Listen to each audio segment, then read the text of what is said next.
Hello folks, welcome back to the channel and welcome to another episode trying to fix Freddie Dobbs T100SE, which as you can see has disappeared.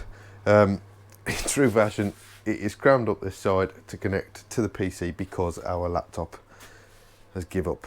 So I've got TuneEcu on my desktop over there, the OBD2 cable plugged in, so we're going to connect to the bike and hopefully it will tell us a little bit about what it's thinking. So after a small fight with TuneEcu and some drivers and different things, been a while since I've used this, it's up and running. I'm connected to the original ECU that was on the bike. You can see we've got a lovely flashing green there, and the first, or the only fault that is currently present is this one. So we have P1108, that's ambient air pressure sensor, high voltage or open circuit. The keen-eyed of you will notice that this is a different day. I had to go in the house, sort a few bits out, and now I'm back on the bike, and the bike has moved. As I was saying, so we had P1108, which was the barometric pressure sensor failure, voltage high. Now I happen to have a spare one on another harness that I've got, so I've got that here. I've had that connected in, I've cleared the fault, I've had the bike ignition on, and no return fault. I did try clearing the fault on the original sensor, fault came straight back. So I believe that's done for and toast. It could be moisture, it could be all of this debris, it could be a whole manner of things, but that sensor isn't happy. But what I am going to do, just for peace of mind, which is why I've disconnected this now, I just want to pin out these 3 pins to the ECU headers. Now they come out on 2 different headers.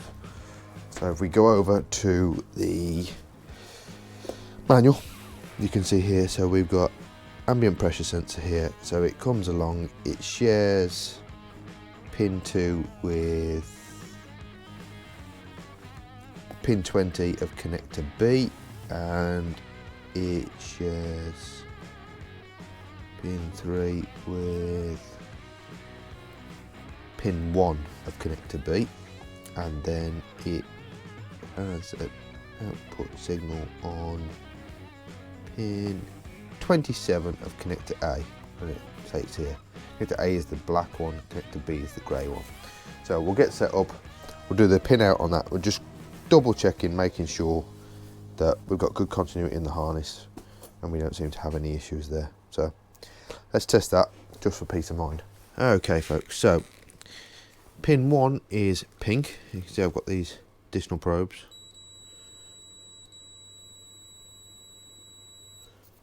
Which are pretty decent. So pin 1 is pink, which is that. And which is pin 1 here. So that's there. That should be pin 1. So pink and black, which is the middle pin, is B20, which should be on the bottom row. There he is, I believe, there.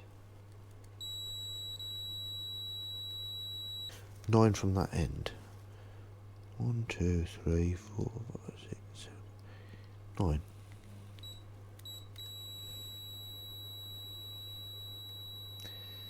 We're all good. So we got continuity to that end. So there we have it. That pin's out absolutely fine. Like I say, I've done the fault clear.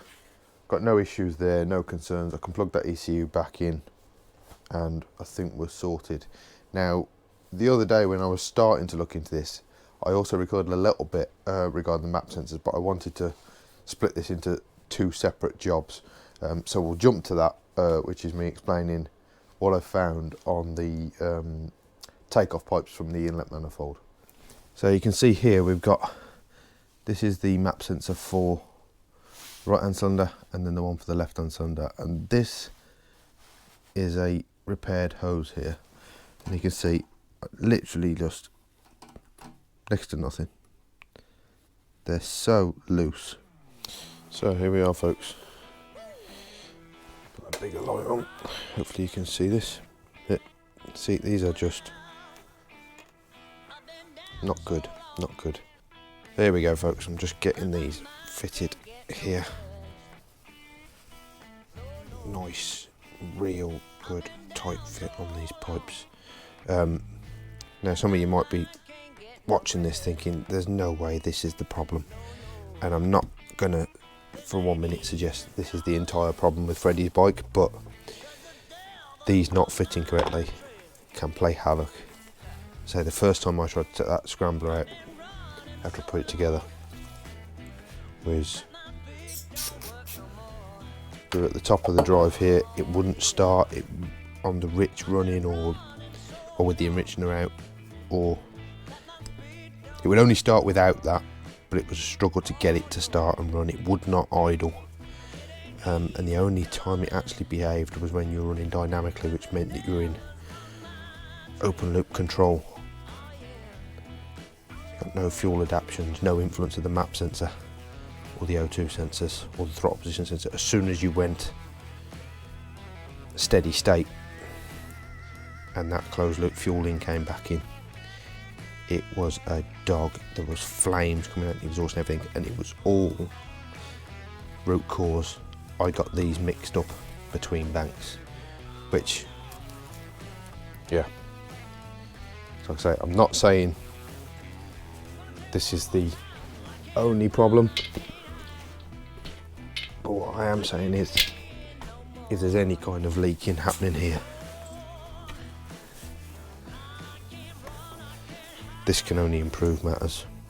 So this is the pipe I used on mine because it's such a tight fit on these.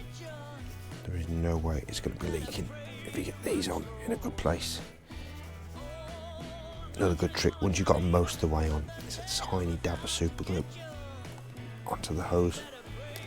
But I don't think it's going to be a problem in this instance.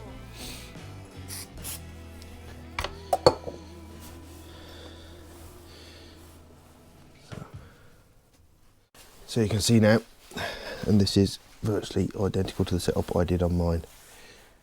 I've dropped a little cable down here against that. It shouldn't need it. There should be absolutely no need for them. They're nice and tight fit onto the manifolds now. But the spigots on the manifolds are the smallest pipes. None of this is uniform, so it's always a bit of a fight, but they fit nice and snug. There's no way they're coming off. I mean, I'm very happy with those.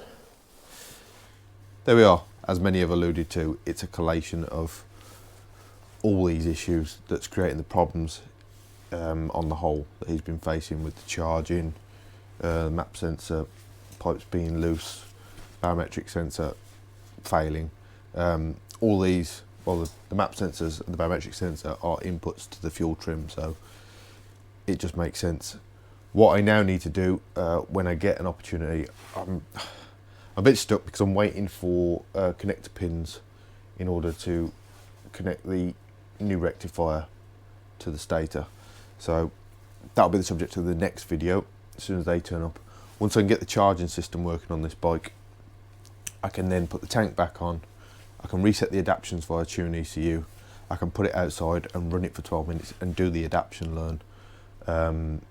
And in the background of that, I will also do the rebalance of the two throttle bodies. So that's probably going to be in the next video, the rectifier install plus those few little tasks, and hopefully we'll finally have this bike running in some reasonable fashion. If we still have major idle issues and lumpy running, we'll get back to pulling that cover off and checking the cam timing. But yeah, that's as far as I'm going to go. I want to thank everybody for commenting, everybody that subscribed. That is just mind-blowing. I was not expecting that response to this build. We're going to go a lot further with this, a hell of a lot further. Freddie did an update video which came out today actually. We've had a few conversations back and forth, so lengths we're going to go to, providing we can get this rough running sorted out. It's going to be brakes, it's going to be forks, it's going to be all sorts. So for all intents and purposes, mechanically this bike will be pretty sorted. But yeah, all of that is for future. Thank you for watching. I will most definitely see you in the next one. Take it easy, guys.